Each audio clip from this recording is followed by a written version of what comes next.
یاجوج ماجوج کا ذکر الہامی کتابوں میں اس طرح موجود ہے کہ اس خونخوار مخلوق کو حضرت ذوالقرنین نے دیوار تعمیر کر کے انسانی دنیا کے دوسری جانب قید کر دیا تھا، لیکن قیامت سے پہلے یاجوج ماجوج اس دیوار میں شگاف کرنے میں کامیاب ہو جائیں گے اور جہاں سے گزریں گے انسانی بستیوں کو تاراج کر کر صفا ہستی سے مٹا دیں گے۔ دوڑتے ہوئے وہ ایک ایسی جھیل پر پہنچیں گے کہ جس کا ذکر کتابوں میں موجود ہے کہ وہ اس کا سارا پانی پی جائیں گے اور اس کے پیچھے آنے والے یاجوج ماجوج کے گروہ کو اس میں سے ایک بھی پانی کا قطرہ نہیں ملے گا اور محسوس یوں ہوگا جیسے یہاں کبھی کوئی جھیل ہی نہیں تھی۔ اس جھیل کا نام ہے تبریا اور یہ بحیرہ تبریا کے پاس موجود ہے۔ تبریا دراصل اسرائیل کے ایک شہر کا نام ہے اور یہ جھیل بھی اسی کے قریب واقع ہے۔ یہ اسرائیل میں سب سے بڑی میٹھے پانی کی جھیل ہے جو 21 کلومیٹر لمبی، 13 کلومیٹر چوڑی اور 43 میٹر گہری ہے۔ آج اسرائیل جس جھیل کو اپنے لیے سب سے معتبر سمجھ رہا ہے وہی یاجوج ماجوج کی منزل مقصود ہوگی،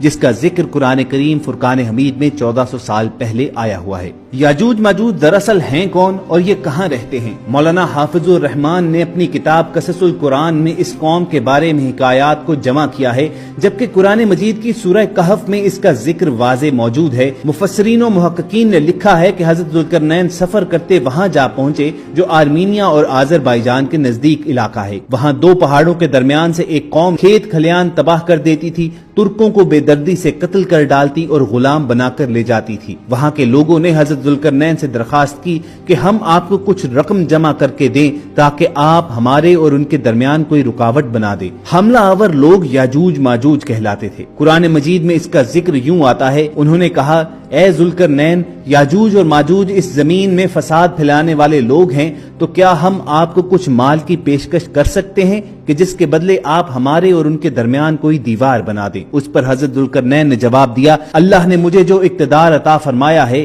وہی بہتر ہے، لہٰذا تم لوگ طاقت سے میری مدد کرو تو میں تمہارے اور ان کے درمیان ایک مضبوط دیوار بنا دوں گا۔ پھر حضرت ذوالقرنین نے لوہے کے بڑے بڑے ٹکڑے دونوں پہاڑوں کے درمیان کھڑے کیے اور لوگوں سے کہا کہ ان کو دہکاؤ۔ جب وہ لال انگارہ ہو گئے تو اس پر پگھلا ہوا تانبا ڈالا گیا تاکہ لوہے کے ٹکڑے مضبوطی سے آپس میں جڑ جائیں اور چکناہٹ کے سبب کوئی اس پر چڑھ نہ سکے۔ چنانچہ یہ دیوار ایسی بن گئی کہ یاجوج ماجوج نہ اس پر چڑھنے کی طاقت رکھتے تھے اور نہ اس میں کوئی سوراخ بنا سکتے تھے۔ دیوار کی تعمیر کے بعد حضرت ذوالقرنین نے کہا یہ میرے رب کی رحمت ہے، پھر میرے رب نے جس وقت کا وعدہ کیا ہے وہ وقت آئے گا تو یہ اس دیوار کو ڈھا کر زمین کو برابر کر دیں گے اور میرے رب کا وعدہ بالکل سچا ہے۔ محققین کے مطابق قرآن مجید کی گواہی سے ثابت ہوتا ہے کہ حضرت ذوالقرنین نے جن پہاڑوں کے درمیان سفر کیا وہ کوکیشین ماؤنٹینز ہیں، جو دو سمندروں یعنی بحیرہ اسود اور کیسپین سی تک یہ سلسلہ پھیلا ہوا ہے۔ اس پہاڑی سلسلے میں ایک جگہ بہت ہی بلند ترین پہاڑ ہیں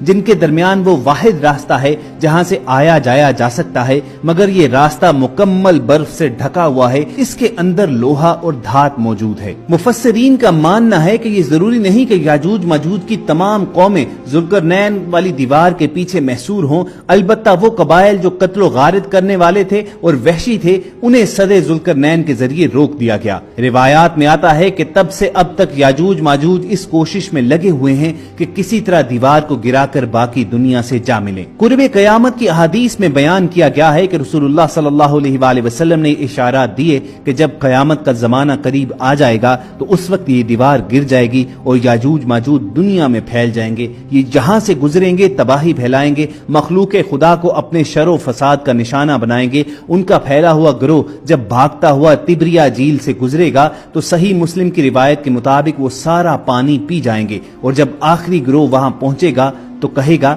کبھی یہاں پر پانی ہوا کرتا تھا۔ یہ تبریا جھیل اسرائیل میں آج تازہ پانی کی سب سے بڑی جھیل ہے اور اس کا ذکر توریت و انجیل میں بھی آیا ہوا ہے۔ حضرت عیسیٰ علیہ السلام نے روایات کے مطابق بڑا حصہ اسی جھیل کے ساحل پر گزارا اور مختلف احادیث میں اسی جھیل کے پانی کا تیزی سے کم ہونا یہ اشارہ دیا گیا ہے کہ یاجوج و ماجوج کے ظاہر ہونے کا وقت قریب ہے۔ قصص القرآن میں ہے کہ یاجوج ماجوج اسی جھیل کے ذریعے قتل و غارت کرتے ہوئے بیت المقدس تک پہنچیں گے اور اعلان کریں گے کہ زمین پر ہمارا قبضہ ہو چکا ہے۔ پھر اس کے بعد حضرت عیسیٰ علیہ السلام اور تمام مسلمان مل کر اللہ سے دعا کریں گے تو اللہ تعالیٰ ان کی گردنوں میں ایسا کیڑا پیدا کرے گا جو ان کی ہلاکت کا باعث بنے گا، پوری زمین ان کی لاشوں سے بھری ہوگی، پھر اللہ کے حکم سے بارش برسائی جائے گی جو زمین کو ان کی لاشوں سے پاک کر دے گی۔ یاجوج ماجوج کے نکلنے کا وقت ظہور مہدی اور پھر خروج دجال کے بعد ہوگا، جبکہ حضرت عیسیٰ علیہ السلام نازل ہو کر دجال کو قتل کر چکے ہوں گے، اور یہی وہ زمانہ ہوگا کہ جب قیامت قریب ہوگی۔